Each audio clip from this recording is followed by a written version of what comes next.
G'day all. My name's Michael Cooney. I'm nominating for committee to support Patrick McGorry's leadership and to contribute as best I can to the revival of our club. When my wife Catherine had a career change and we moved to Melbourne in 2019, I joined the club straight away. I'd visited the club on Queen Street many times over the years, hosting think tank events and Republic Movement forums upstairs. And I really will never forget celebrating Robbie Brady's goal against France in the 2016 World Cup during the 6 weeks I spent working in Melbourne that year. So when I got here and I learned that my new office was at 380 La Trobe Street, I was looking forward to walking down for traditional music sessions and a meal on Sundays from time to time, as my family did at the Irish Club in Canberra in Western Creek for so many years. I soon learned that was not to be. And indeed, I soon started receiving member communications that made it very obvious that there was a lot that needed to be fixed about our club.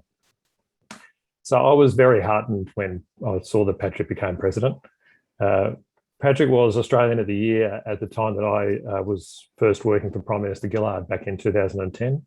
And we were all so impressed with his character and his public impact. In 2018 and 2019, I worked closely with Patrick in the Australian Republic movement. I was CEO and National Director, and he was a National Committee member. And I was always grateful for his patience and his good sense. So earlier this year, I got in touch and offered to assist him and the club in any way he needed, and he asked me to think about nominating for committee.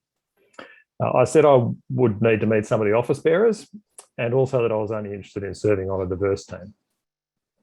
I had those conditions because I've seen really great progress in the past year, and we are now genuinely in a position to revive our club as long as we get the right team. And I quickly saw that Patrick had brought together a group of people who genuinely offer our members that opportunity. The members who are working with Patrick include people with terrific financial and business skills and deep community connection. People with generational membership of this club who can preserve the best that we've been through such all those many years, and some fresh faces who can help us move on from the recent past. I'm obviously in the latter category, and many of you I'm meeting for the first time tonight, so g'day.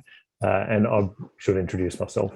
Today I'm General Manager of Public Affairs at Morris Blackburn Lawyers. I'm not a lawyer, I run public affairs for a big plaintiff law firm. Since the 1990s, I've run political campaigns, led member organisations and advised political leaders, including 3 very rewarding years as speechwriter to Prime Minister Gillard.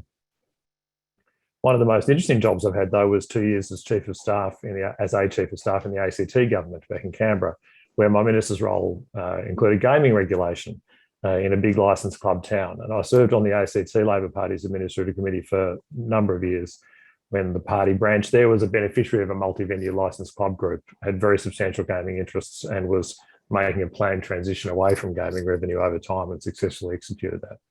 So that's all pretty relevant to the working reality of supervising a Celtic club's operations.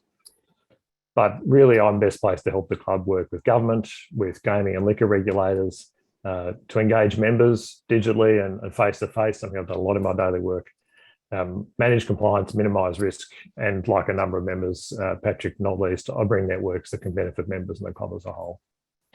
I'm pretty new to the group, but I have to tell you, I already feel very at home.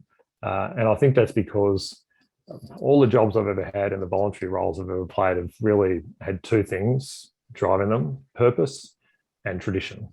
And everything I hear tonight, and most of what I hear last night, and every engagement I've had with this club says this club has purpose and tradition in spades, and so do all of you. Kathy and I have got 5 adult kids: Erin, Mary, Patrick, Bridget and Michael, and 4 grandchildren: Francis, Fionnuala, Rasheen and Robert, and we'd love them to be part of a flourishing Celtic club for many years to come. I really do want that Sunday meal while the 2 little girls dance around in circles to a trad session sometime soon. Our story is old Irish Australia. As you can hear, I clearly wasn't born in Roscommon. My grandfather's grandfather, John Cooney, was born in Tipperary in 1823. He was here before 1847. My grandmother's mother was Eliza Thompson, a famine orphan who disembarked at Williamstown in 1847. The Argus newspaper called those girls worthless characters and degraded beings and blamed them for lewdness and vice. And I say, where is the Argus newspaper now?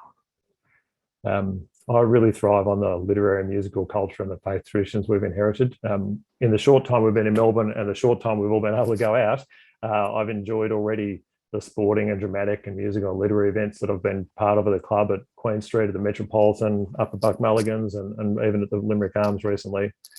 I think we can really have some fun together and learn some things together. Australian Irish institutions have given me and my family a lot. And I'd love to help to continue the revival of this one, which really is one of our grandest. I'm looking forward to meeting you all in person really very soon, I'm sure. And I just think there's heaps to learn from each other, heaps of fun to be had. And I'm looking forward to the conversation tonight. Thanks all.